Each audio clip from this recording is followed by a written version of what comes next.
Okay, next up, we have a very interesting panel. This panel is titled Religion in Business, a crash course for the uninitiated. And who better to give us this crash course than our resident lawyers, Diana Hamade, founder and managing partner at Diana Hamade Attorneys. Diana set up her own law firm in 2008 where she practices cross-border family law as a trial litigator. She's a very, very, very seasoned lawyer. We also have Ms. Nada Al-Ghurair. She's a private client lawyer who specializes in private client and family businesses in the UAE. Nada is also a board member of her own family business and is involved in advising on succession planning and governance. Ladies and gentlemen, please help me welcome Ms. Nada Al-Ghurair and Ms. Diana Hamade. Okay, and I'm gonna get Ms. Diana Hamade in a second.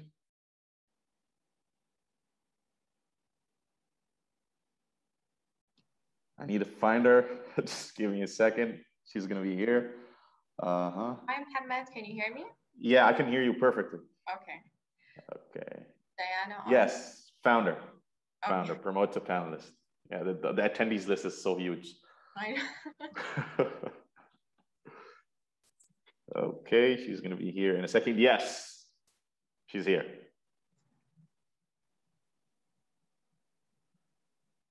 And yes, okay, perfect. This is my video. Okay. Perfect. Thanks a lot, guys, for being here. I really appreciate it. How are you? I'm really good. Ms. Diana, I'm going to start my first question with you. We're going to start this thing hot, spicy. Let's get the ball rolling. Can you tell us more about the Abrahamic Accord? We need to understand how that goes. Okay. So what is the Abrahamic Accord if someone has not really been informed of it? We need to say that Israel has had direct relations with some member states of the Gulf Cooperation Council for over 2 decades. Oman and Qatar were the first to establish direct trade relations with Israel by establishing trade offices in their capitals in 1996. However, it is the United Arab Emirates and Bahrain that recently normalized relations with Israel at an official ceremony held in Washington on 15th of September, 2020. What's the difference? Yeah. So what's the difference between both normalization and having general, you said the other GCC states, but then the UAE and Bahrain did normalization of yes, but again, you will have to know that there are other 2 treaties that were entered by other 2 states in the Arab world, which were Jordan and Egypt, for quite a longer time. So mainly what I believe the UAE and Bahrain have done so far is normalizing relations, not in the sense of exclusively having it as a business relation, like opening a trade office in your state. It's much more than that. However, it is not as, I wouldn't say it's identical to the peace treaties that were entered with the other 2 states in the Arab world, which are Jordan and Egypt. So if I may say, the UAE has decided with Bahrain that peace will lead us to our ultimate goal, where the Palestinians, as wherever they are now, I can't say that Palestine has a nation exclusively its own. I would say that this is the hope, that these Palestinians will benefit from the relations that are being built now in the region to get them back to their land, hopefully, or give them a better life than what they are experiencing now. I know that for a fact, Kuwait and Saudi Arabia have remained the exception so far in the GCC. They don't have the trade offices, they don't have the actual accord, they're not party to it. But I have to say, not as a believer in the Abrahamic Accord, but as someone who has seen the suffering of a nation that may be alleviated by an accord that will bring peace to the region, which we all are looking for. Great. Ms. Nada Al-Ghurair, do you have anything to add to what Ms. Diana Hamade said? Well, actually, I think this accord was the best way forward to create peace, especially within our region. And I think what a better way to get things moving than to just get on it and just start doing it, I guess. Yes, a generation, a next generation, generations will come to especially benefit from a generation, like I'm considered Generation Z. So we're all about peace, all about making things move forward. We don't like arguments and fights and unrest in the world. So when I heard about the news that the UAE is sending their first ambassador from the UAE to Israel, I was like, wow, finally, because we've spent most of our childhood trying to say Palestine, Israel, what happens? And I think it was the best way forward. Great. So we're going to change gears here a little bit. My first question is to Ms. Nadal. The key way religion influences businesses across the world. Now with the Abrahamic Accord, there was basically, now there's a third religion added, and that's going to change the way we do businesses in the Middle East and in the surrounding region. How do you think a religion influences business? So to start off with, I want to say that obviously in the Middle East and in the Arab countries especially, religion is not only a belief that is held, it's actually the religion of the state, and it's usually in the constitution itself. So for example, in the UAE, it's Islam, so it's like in Kuwait and Saudi Arabia, and this allows the application of Sharia law on all parties, unless there are specific laws that exempt non-Muslims from being subject to these laws. We also have other countries like Lebanon, Syria, where different religions coexist, such as Christianity and Islam. And now we have Judaism, I guess. So it's a new religion to the table that we all have to also, in a way, respect and learn about so that we know how to act around such a new religion. And especially in such countries, they had to learn to coexist. So they have courts that are specifically made for specific sects, which usually are concerned with family law matters. And one of the issues of concern remain to be that religions continue to rule on issues concerning the law. So we always circle back to indirectly having the law dictate, the religion dictate a law in a country. Any other questions? So like, have you seen any times where two people came to the table to make a business deal and religion was the main cause where the deal did not go through? Of course, you don't have to name names, but it would be great if you can give us examples. So for example, if you want to get to a contract, and usually, for example, if you have a business coming in and you have to maybe move your business also abroad, you also have to respect the country's, the people actually, their religion, the way they go on about their things. So when it comes to us, we have a lot of issues, especially in the UAE, when people think that we're too strict with our religion. Or for example, if it comes to clothing, religious clothing, they have a lot of issues with that, where they say, you can't wear this, you can't wear that. I think the UAE is open to most religions, like where we don't have an issue with it. But when it comes to sending our business abroad, we get a lot of pushback. Yeah, we get a lot of setbacks that they say, well, you can't do this, you can't do that. So we get in a bit of a situation where a contract may not follow through because of such tiny issues, which don't seem as big in the moment, but in the end, they create a really big issue that we don't know how to overcome. But I think, so for example, with my dad, my dad's from a generation older than mine, and I'm from a different generation. So I think my generation is more open to other religions, other ideas or ideologies, whereas my father's like, no, X, Y, Z, this means no, they don't want to do this, then deal is off the table. I don't want to go into business with them. I'm like, you can't stop a contract because you just don't agree with the way they dictate their life, or the way that he, for example, like he doesn't believe in God. It's not my problem, it's his problem. So we have to think about the main issue, which is getting the work done. So for me, it's an issue to try and convince my father that religion is not an issue, and we should not make it an issue that should stop contracts, stop relations, even basic relations between families, for example, because it's indirectly, it's a big issue between states, between people, between families, between the majority of things like that. If you would allow me, Muhammad, to just come in saying, a lot of people see religion as divisive rather than unifying. Now, it's how you perceive religion. This is when you make it either divisive or unifying.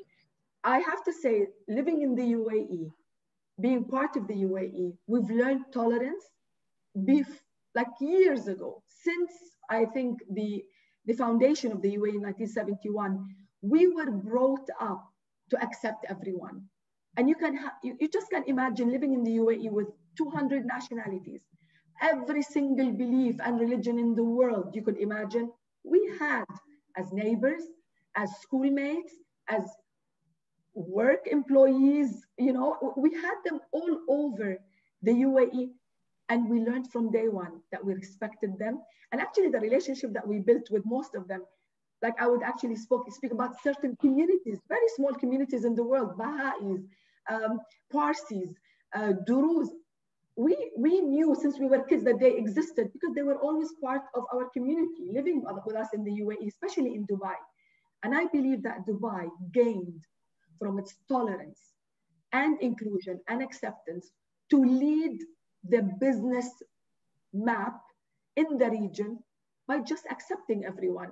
And this is what we continue to be, and this is what we continue to do. So this is where you benefit from accepting everyone, especially the religion. Of course, as Nada mentioned, sometimes deals do break. And they break for the funniest reasons. Like you can imagine, like you have on your table all these counterparts in a deal, and someone just says, let's have a drink. And like two of them Muslims will get offended. Muslims would get offended. Sometimes making certain comments or remarks on the way you dress up, or like you're always wearing black, like, you know, to us as women. Some women on boards, I have experienced that they just got upset and they stood off the table and they said, I will not accept such a comment made to. People don't appreciate that religion really is part of us. And the least you owe us is the respect.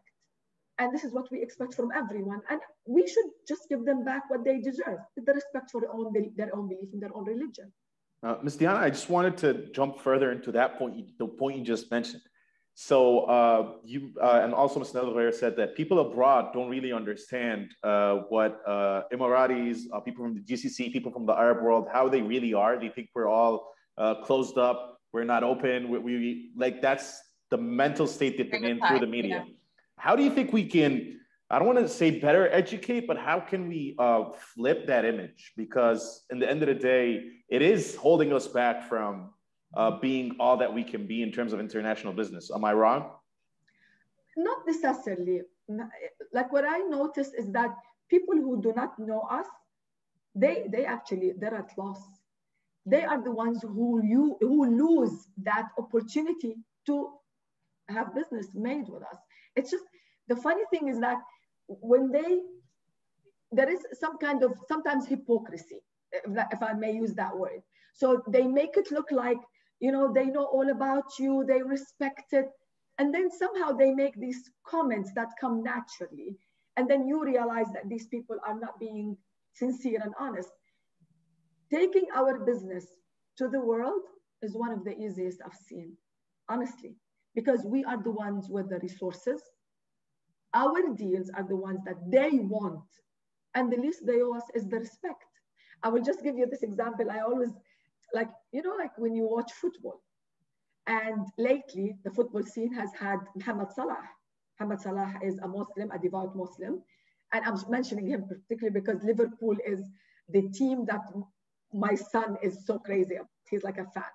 And you see Mohamed Salah, you know, like praying, going down on his knees.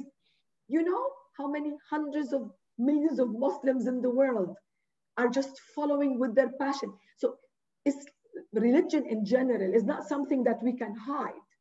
It's the common portraits of religious practices have been so visible that you just can't deny them. And even non-Muslims are just fond of what he does, and other players who would express their religious beliefs while they're playing football. And this is an accepted scene that we see all the time and so often.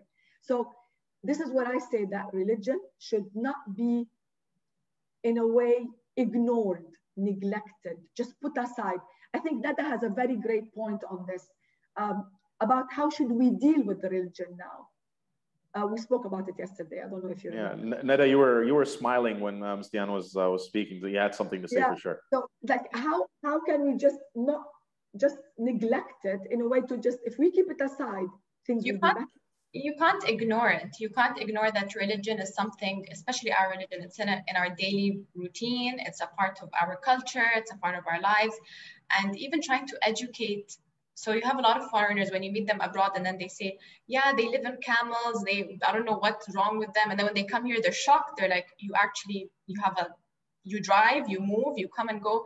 They're shocked because I don't think the media covers enough that the Arab world is progressive. They see that maybe men do things, but it's still, we come to this women and men divide when they think women don't do much. And they think that we're still all locked up in houses. So when they come to meet me or even meet maybe Diana, they say, wow, you guys actually work, you do things, you help your father. Doesn't your father want to sit at home and just get married? So these comments that they indirectly make, even if I'm sitting in a meeting with my dad, they're like, so who's she? Like, she's your daughter. Why is she in the meeting with you? Like, aren't you supposed to put her on the side or leave her at home or whatever? I'm like, no, we've changed. We have progressed. We now sit and we have a voice and we communicate. So I think trying to teach them is a long shot, but I think they need to slowly be introduced to the fact that they need to respect our religion and also accept that we have moved forward and that our religion doesn't constrain us from working in the world and going into being part of the world. Actually, the literature on religion in business is so scarce that it makes you wonder, why wasn't it part of it? It's because everybody thought that religion in business are just contradicting. They should be separated. I feel sorry when I see religion sometimes used in the workplace, sometimes to discriminate. Exactly, that's the word. It's not fair. So, like, if you have a certain religion that have a superiority or like a more like keen on, that makes other people suffer discrimination because of their religions. This is not fair. What some practices in the employment scope are not being done properly. What we see also, as far as religion is concerned, that some people have this perception about religion that it should never be part of the business, transactions, deals, world. However, I believe that when you look at three parts of the business, the code of ethics, the CPR, the corporate social responsibility, the CSR, and some of the bylaws, if religion is introduced in these the right way, you will find a business that is better governed and better equipped to deal with multinationals in the way it should. So when you think about these multinationals, the global conglomerates, I believe that they're the three pillars of getting shareholders. I mean, why would I go and invest in an Israeli company now? You tell me, Muhammad, why would you do that? Why would I do that? It depends on what they have to offer in terms of like the business deal. Not only the deal, you will have to believe in the business itself, in what this entity that you're going to be part of is offering. The most important thing is to do what? To think of, to actually find in it that they're not biased to Judaism. Discriminate against specific. They're not going to discriminate against us just because we are of a different religion. Their code of ethics, their shareholders, the equity, the shareholder agreement, the actual business governance, that would actually make you feel better about investing in companies that are not necessarily from your part of the world, and that it's completely from a different culture and different religion. This is how I believe the business world will benefit from religion. Taking the core of the religion that actually makes us who we are. When we're talking about yesterday, the NGOs, the non-government organizations in the world, most of them, up to 95% of them, were actually religious-based. Yeah, but Miss Diana, if I can like jump in here, I think they're using that part of religion, not using it, but because giving in terms of, at least from the Islamic standpoint, it's zakah and sadaqah. It's a more religious aspect, and so is in Christianity. But in terms of introducing religion into the business place, so how would a company like Google introduce religion into its CSR and its, if you can Give me a hypothetical. Okay, so the CSR is usually something that the company would have to consider its options, its goals, its objectives. When you widen the scope of your CSR to include everyone in a way that you would do it equally, with regard to certain religions being respected and being not necessarily excluded based on that religion. So the more you get into the world based on their religions, not color, not race, not gender. Actually, religion can unify us on one side rather than diversify us. And I'm not using the diversify in a proper manner, in a proper way. They actually discriminate against us, divide us. You know that color, race, and other features, they actually divide us more. So religion can be unifying. So imagine us as Muslims. There are the blacks among us, the yellow, the Chinese, I don't know what they call them. Asians. So that actually becomes a unifying. We're all Muslims, yeah. We're all Muslims. So why do we always think of religion as a dividing thing rather than a unifying? I believe that religion can be used better in business to benefit people more. What do you expect as a Muslim when you go to a place of work? Just a small for my I've learned not to expect anything, because that's what been trained to not expect anything. Do not expect to take. If you're working for a big global company, you're not expected to take Eid off. You're not expected, right? If you go out after work for a drink and you don't drink, there's a label under your name. This guy doesn't drink, right? Listen, but I believe that if I have a small room in a huge, I mean, now with Corona, honestly, I don't know if any people would really care to have those rooms made available. But you know, when you go to an airport and you find prayer rooms, I appreciate it. I see that the religions are being respected. Faith is being respected. And we don't have to be Muslims to get into this room exclusively alone. Anyone who wishes to. Can be a prayer room for all religions.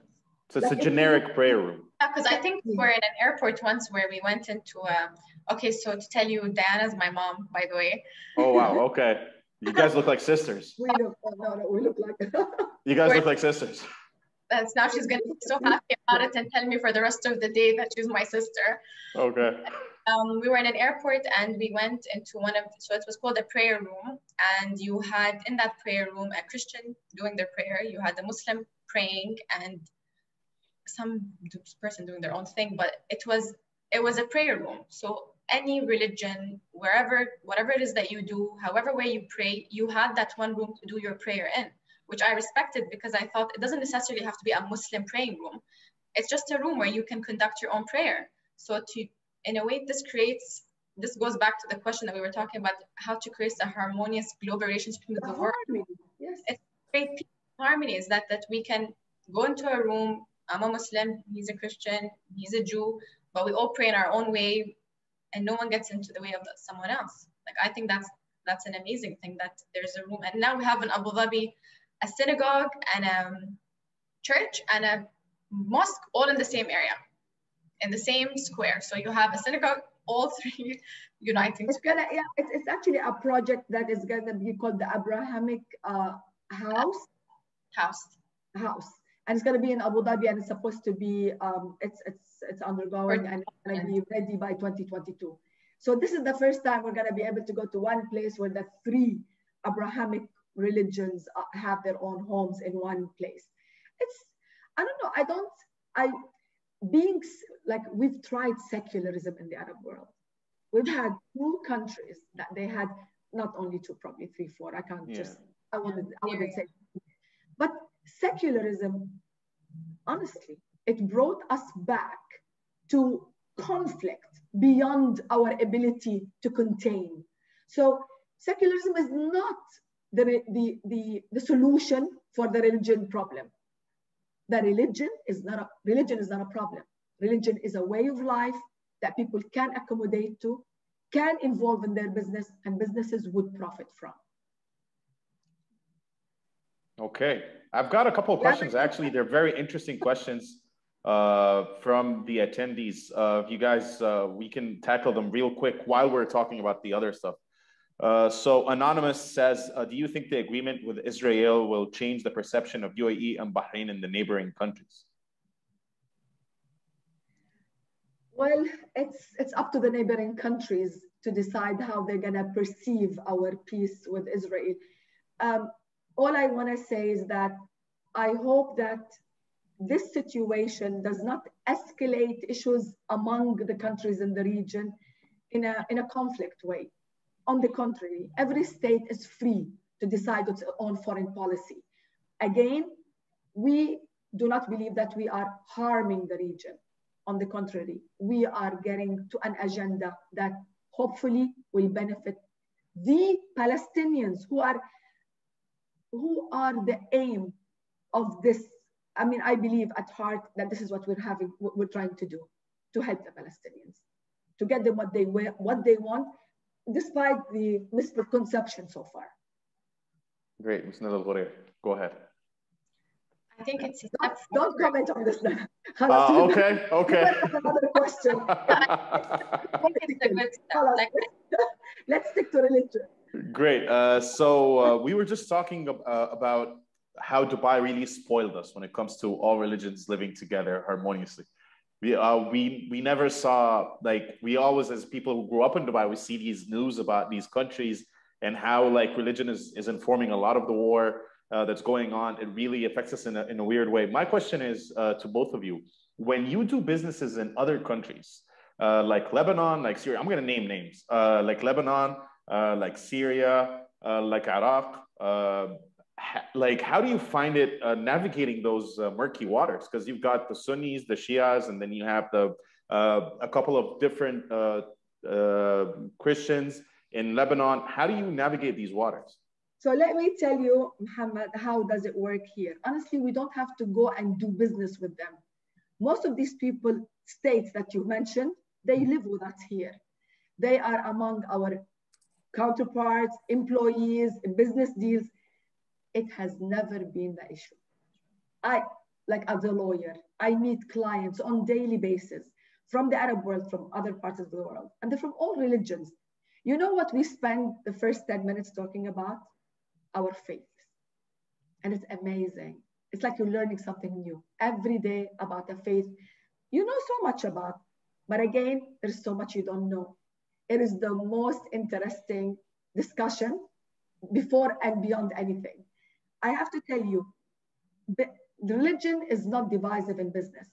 As long as you're aiming to get there, that's what you want out of your business deal, you're fine. The religion becomes something that you want to explore, that you want to enjoy talking about, no more, no less. And as long as you don't want it to be a conflict, it will never be a conflict.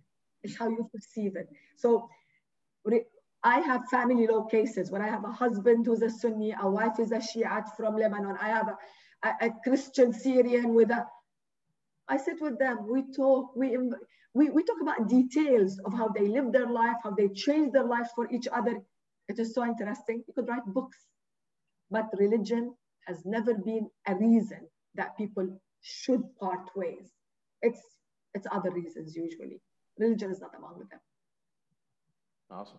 Ms. Neda, can she comment on that, Ms. Diana? Or? Can she comment? It depends on both parties. I think, like in the business world, if you're entering a contract, it needs to be, do you really want to go into business together? And if it's just that you're going to look for a small reason to break through a contract and you're going to comment on a religious thing, then obviously then the contract will not follow through. So I think it depends also on the people and how, I don't want to say open-minded, but if they're open to the world and open to explore and accept other ideas. And it shouldn't be something that should cut relations or break contracts. Like, you do get little comments here and there, they would comment on your religion, but it shouldn't be a groundbreaking issue that your whole contract will follow through. So I have one more question for you. This question is, in terms of family businesses, the perception and abroad is completely different, even though there's a lot of family businesses abroad. But the Arab world is definitely more around that. The concept of a dad or a mom having their kids working at the business. How do you go through any trouble trying to explain that to someone when you go abroad, like, oh yeah, I work in the family business and this is what we're doing? Because it's definitely more an Eastern thing than it is a Western thing. Yes. So they say, oh, so you don't have to ever look for a job. You have one. You don't have to. It was actually hard. So to tell you that both my parents are not the most helpful when it comes to such things. They made me go a year, like, do this, do that. They think I'm too young. But a lot of foreigners find it weird. I work with my dad or I work with my mom or whatever it is that I do. And they think that my parents aren't doing me a favor if they take me under their wing at such a young age. They think that I'm just being given everything and that I don't have to work or earn something. And they say, so I met a lady once who told me, so you don't ever have to do anything. So you work at your own schedule, you do. I'm like, no, have you met my parents? They're like, discipline, you be in this time, especially her, she doesn't let me breathe. Like, but I appreciate it because if I were to work in another company or I was to work with someone else, I know that no one will give me the knowledge or as much experience as I could be exposed to other than my parents, because they want it. Who else wants to teach you and wants to see you excel other than your parents? Who will give you without expecting something in return? So when I worked for a year in another company, I was like, Mom, they're not giving me anything to do. She's like, well, obviously they don't want you to take their job in the end of the day, or they see it as a competition. So I think trying to explain to people that I work for my family business is kind of difficult, especially if I have to explain it to Westerners. They find it very, oh, okay, that's weird. Like, you just work with your parents, like you haven't worked anywhere else. How do you get experience? But I think the experience that I get through them is like invaluable experience. Like, no one can give me such experience other than them. That's the problem, Muhammad. A lot of people think that the younger generation of family business are just being spoiled, entitled, and part of the family business will actually make them less valuable to the business world. I don't agree with that. The more you groom them into the family business, the more they're exposed to the family business, the nuts and bits of it, at an earlier age, they will become better for you as a value in the long run. In the long run, exactly. They want their children to be part but of to also say that I don't agree with that. I shadow my father because he thinks I'm still too young to do things on my own. And I always have to sit in the background. He's like, just listen, don't say anything, listen, and then I'll tell you if you need to say something. But I think it's because they still see me as too young to be able to take a decision. And in the beginning, he was like, no, you're going to work 5 years outside and then you can come. I'm like, do what? 5 years away? He's like, no, because so it's him and his brother. So he's like, all you kids have to be outside, learn discipline, and then come. It's like, that doesn't make sense. Like, we're going to work away. But I think it's maybe the best thing that if you have a business, be part of your business, especially at a young age. I started interning in both my mom and my dad's office when I was in high school and in university. And I was exposed to so much, and I know, so that if something, God forbid, was to happen, I know how to deal with something. I know how to get things moving. It doesn't mean that when a patron passes away, that's it, the business falls down, and then we're stuck in court fighting with uncles and fighting with cousins. So I think the best way forward is to have a structure and to also introduce your kids at a young age to know what is theirs, what do they have, and how to run it and how to deal with it. So Nada, did you have to choose between your dad's business and law at one point? Because you clearly chose your mom. You know, she actually told me not to study law, told me to become a blogger. She said, wow. She never, which is funny, she never wanted me to study law. She was like, why? Do something else. I was like, no, I think having a law degree opens my eyes to different things. And when I even had to explain to my dad, he's like, why law? I said, you will see my value with a law degree in the future. You won't see it now. You'll think that I'm just doing something to work with her maybe, but now he sees the value because he comes and asks me, so can you read this law and tell me what it says? I'm like, now you want me to comment when you first told me, what do you want with law? So I think a law degree gives you a lot of options, a lot of doors that you can use in the business world, in a law firm, and whatever it is that you choose to do. So I did choose law. Yeah. Diana, do you have any comment on that? The fact that she chose law? Why did you want her to become a blogger though? I'm very... saying, I couldn't be a vlogger, why not her? The vlogging was like the happening thing.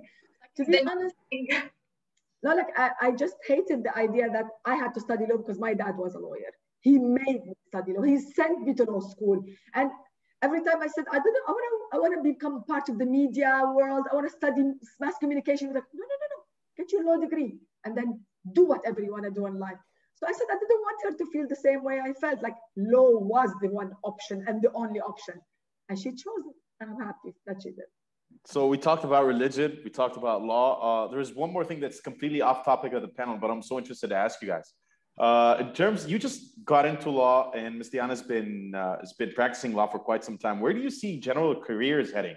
Is it going to continue for sons and daughters of big business families to continue to go into the family business, or you're seeing this trend change and people going to different types of businesses? I see that. So we work with a lot of family businesses, and part of our practice in the firm is private client, which means that we help families build structures for themselves, for succession planning, for governance, for generations to come. So it's been something I've been doing for a long time. For a while, in the last 20 years, I would say family businesses were just seeing their children getting jobs with the government. It was like the happening thing. You know, you finish university in the US, in the UK, you come back, the government wants you. They work for the government for a long time. And then we noticed that there was a different trend. Now they finish school, university, they start interning while they're still at university with their family business, and they're joining family businesses. Why? Because family businesses are feeling the risk of being, diminished to a certain extent, getting out of the business world. The business world is not what it used to be. And even according to our own economies, the smaller economies. So now the risk has opened the eyes of the patrons, of the settlers, that to the fact that their children should be involved in the business at an earlier age, and they should be part of it to take it forward. Okay, Ms. Diana, Ms. Nada Ghurer, do you want to add anything to this? Thank you.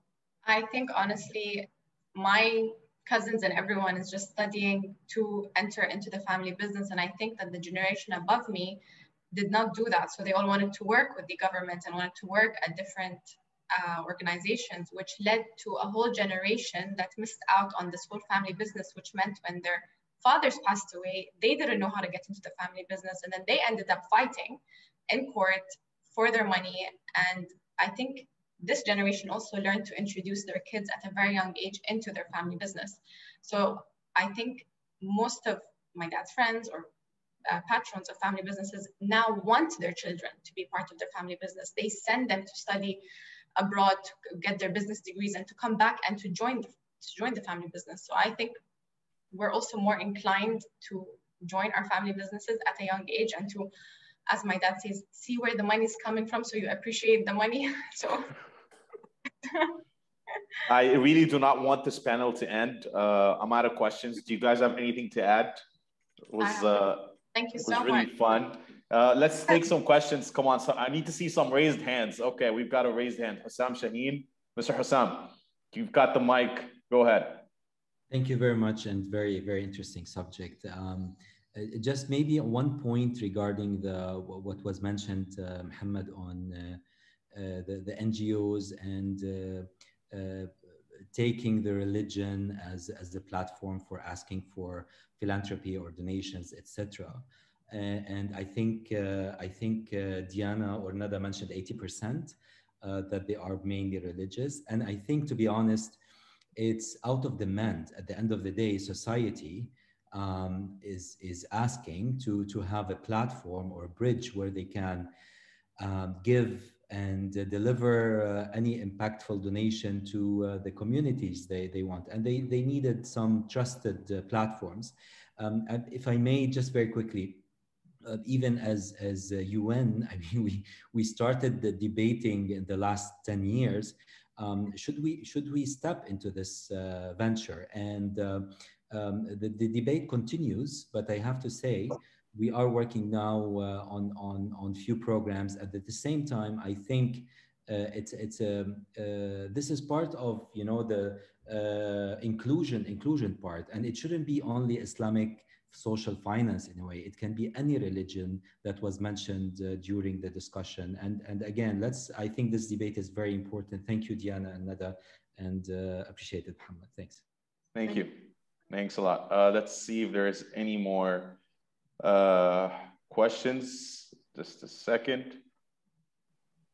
We have one for those who are of no or little faith. Can religion mixed with business be off-putting in business deals?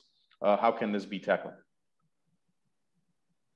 I didn't get that. Can you just? So if someone doesn't have a particular faith, let's say for argument's sake, they're atheists. Yes. And they're going into a business deal with someone who's religious, and that religion is introduced into the business deal. Can it be off-putting to any of the parties? Not necessarily. As much as we of different religions perceive each other as the other across of the, you know, the counterpart, it is exactly how we see now people of no religion. And we don't actually judge them anymore. People are not there to judge in the business environment, in the business world.